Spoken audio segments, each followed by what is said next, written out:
I really wish I'd left that light switch alone. Who would have thought the flick of a switch could mean the difference between life and death? Actually, everyone's thought that. That's why I turned it on. Stupid little rituals that we take from childhood. The light will chase the monsters away. The blanket over your head will save you from the boogeyman. It seems like you just get more of these rituals as you get older. As long as you lock the doors and turn on the home security system, you can rest your head happily in your comfy little fortified home. No killers or psychos, monsters or boogeymen. But it doesn't work. None of it. We always slip up somehow. The one time you forget to lock that door, that's when they get you.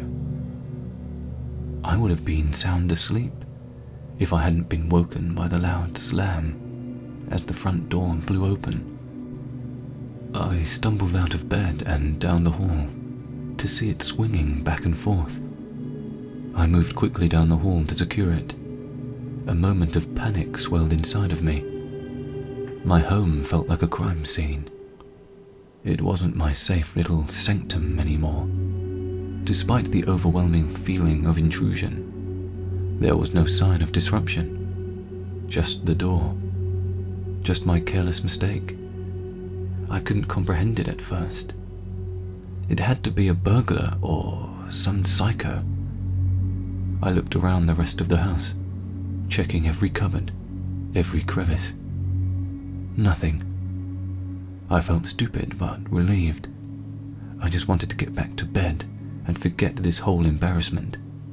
I flung myself back down on my bed, closed my eyes for just a second. I sat back up.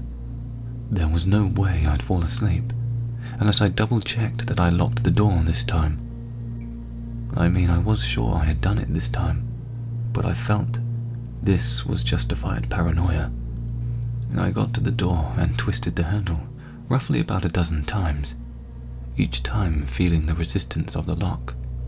I smiled. Safe. I turned on my heels to go back to bed, but it was just a glimpse, a flicker of something in my peripheral vision that sent me swinging back into a panic. A shadow from the kitchen.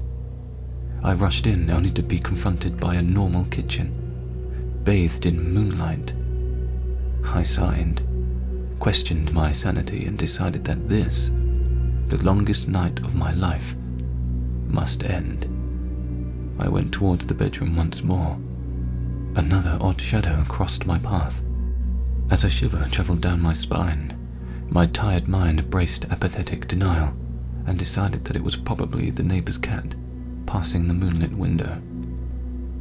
I sat wide awake in my bed, trying to lull myself to sleep. I tried counting in my head until I eventually nodded off. But every time I closed my eyes, that feeling of intrusion was still there. The hands of something unseen looming above my head. Every creak and every shadow filled my mind with the dread of my childhood. Those nights after being tucked in by my parents. Those same fearful thoughts of lurking terror. But it was nothing. Right? More creaks, more movements in the shadows. I turned and pushed my face into the pillow. I felt something brush past my foot, which was stuck awkwardly out from under my blanket. I jolted upright, looking deeply into the darkness. Swirling shadows, the monsters, the boogeyman. I felt around sheepishly for my phone. The dull light of the screen could put me at ease. Nothing on the nightstand, and when my fingers roamed around the edge of the bed, instinctively I retracted them from fear of the unknown. I was alone, but in the shadows I saw them, the monsters.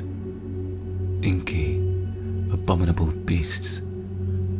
It was the only thing I thought could help me.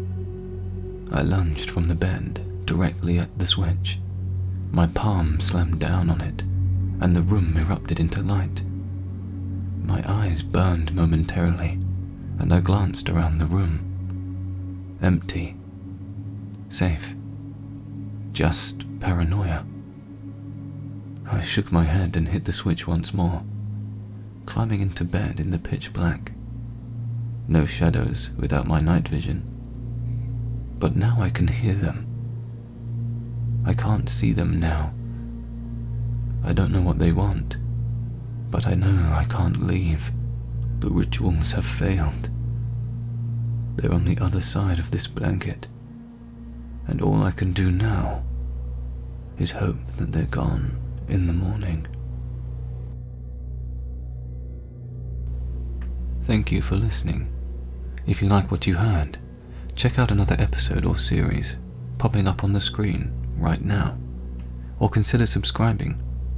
If you have a story that you'd like narrated, contact me on Twitter, which is in the description below.